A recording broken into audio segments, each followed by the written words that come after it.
So my dad was diagnosed with stage 4 metastatic cancer in November 2024. The doctors gave him 1 year to live with treatment, and the first line of treatment that they did recommend was chemo, and he was taking 2 drugs at once, cisplatin and gemcitabine. Of course, as you know, chemo has a lot of negative side effects, but regardless, my dad did take those treatments. They absolutely did help him and reduce the cancer. But I do want to share with you both how we executed what the doctors recommended to reduce the side effects of the chemo as much as possible, and also what we did at home. Because my dad eventually, he of course got the mouth sores, he got a lot of nausea, he eventually got some neuropathy as well, but they have since subsided. So let me share with you all the things that we did, things that you can consider and maybe try on your own if you think it is right for you. So number one thing is hydration and electrolyte. And why I say this is particularly our oncologist. And of course, it's going to be different for you, like which electrolytes or anything, or even if electrolytes really matter at all. The main point is whatever they're testing in your blood test. And my dad would get one every single time he gets treatment. And I think most people do, but of course, ask your oncologist. And I would maybe focus on electrolytes, just ask them about this, because for my dad specifically, at least taking the gemcitabine and cisplatin, they mentioned that just getting a lot of hydration to help flush the chemo out of the body afterwards and make sure it's not really just sitting there after he's gotten the treatment and kind of like damaging things. They said get a lot of hydration. So he of course did that, and he was able to, because basically like every single time that I saw him awake, I tried to just bring him a glass to make it easier for him to drink, and have a thermos around so he can very easily have hydration ready for him. And then on the electrolyte specifically, the oncologist mentioned specifically for his chemo that if he took a little magnesium, it may potentially help reduce the neuropathy later on, mitigate the side effects during. So they would actually give it to him with treatment in an IV, but since his blood test was low in magnesium, we asked the oncologist, like, oh, would it be okay if we just add a little of the magnesium electrolytes into his water and he can drink that and then hopefully get the numbers up in his blood test as well, maybe prevent some of the neuropathy? And they said it was good. So that's exactly what we did.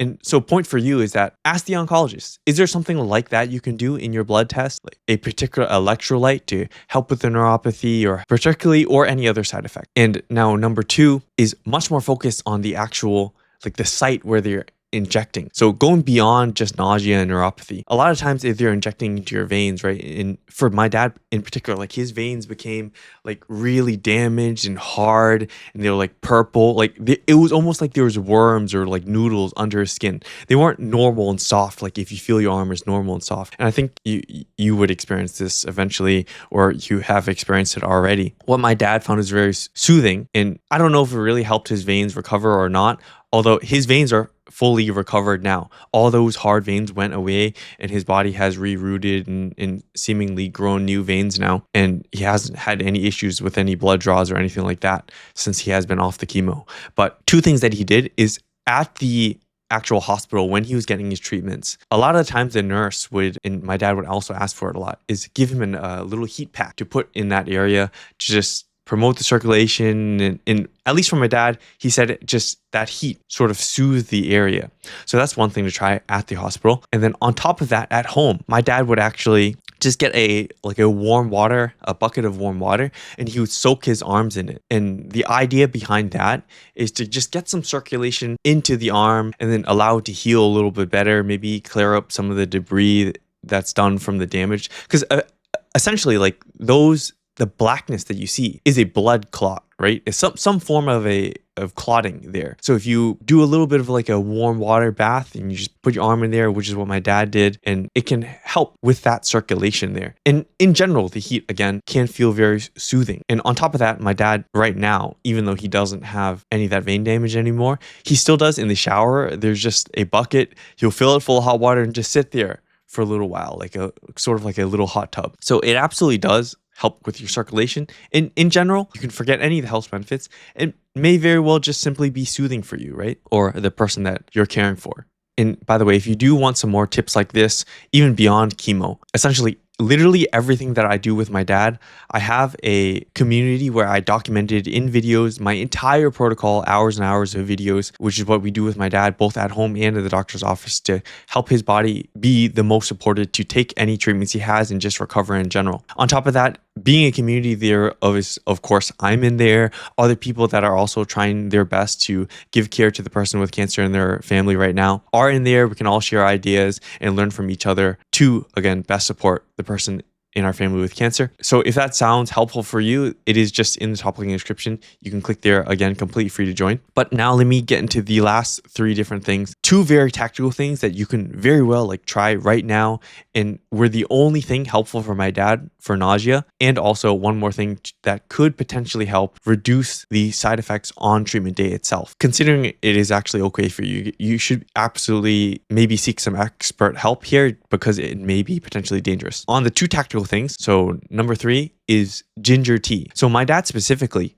they gave him 2 drugs for nausea. I believe one of them was Zofran, another one I don't remember exactly, but they gave him 2 and maybe a 3rd one. And my dad took both of those. And sometimes they recommended like the 2 drugs that they gave him, they said he could take both if the nausea was really bad. And in my dad's case, even when he took both, it did absolutely nothing for him. When he took one, it did absolutely nothing. When he took the other one, it did absolutely nothing. But I did some research. I heard that ginger tea may help just a little bit with maybe the strong flavor. I don't exactly know how it helps, or even the smell. But my dad would just sip that a little bit, and he said it would just give him that tiniest bit relief and also help make it easier for him to actually get hydration in general, just because drinking that ginger tea. So that is one thing to try, although just be careful here. You might actually want to, if you're going to drink a lot of it, check with an oncologist because it does have like a slight blood thinning effect, or I'd just check with any doctor because that could interact with things. And now number 4 is same thing. My dad, he had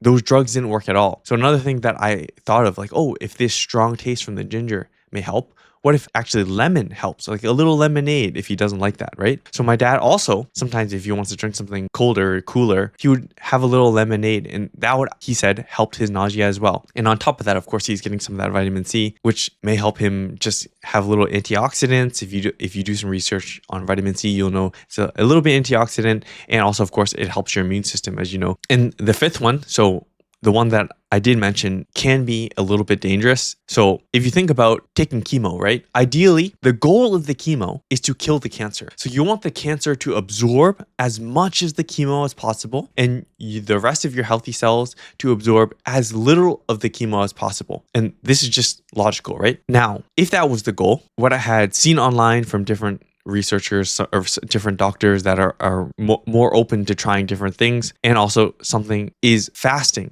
So what my dad would do is he would fast up until treatment. He typically got treatment towards the afternoon, so he'd just eat nothing until treatment, and after his treatment he would wait a little while and then just eat dinner or eat whatever meal. And of course be careful here, because weight loss is absolutely an issue with chemo. So don't do it if that is a problem, or seek actual like expert fasting professionals. There's doctors out there like naturopaths that will help you with fasting. For my dad specifically, he's been fasting for a long time. Weight loss wasn't an issue towards the beginning, so he would fast a little bit beforehand. And again, that is to utilize that mechanism to potentially make his healthy cells go slightly more dormant, because they go into a fasted state. Essentially, you a bit reducing their metabolism, so they suck up less of that chemo is theoretically what's happening. Of course, you can't measure it. I don't really know what's really happened to my dad. But my dad felt that it helped, so we just continue to do that, and it is something for you to consider and do research in. And of course, in order to make sure you do it as safe as possible,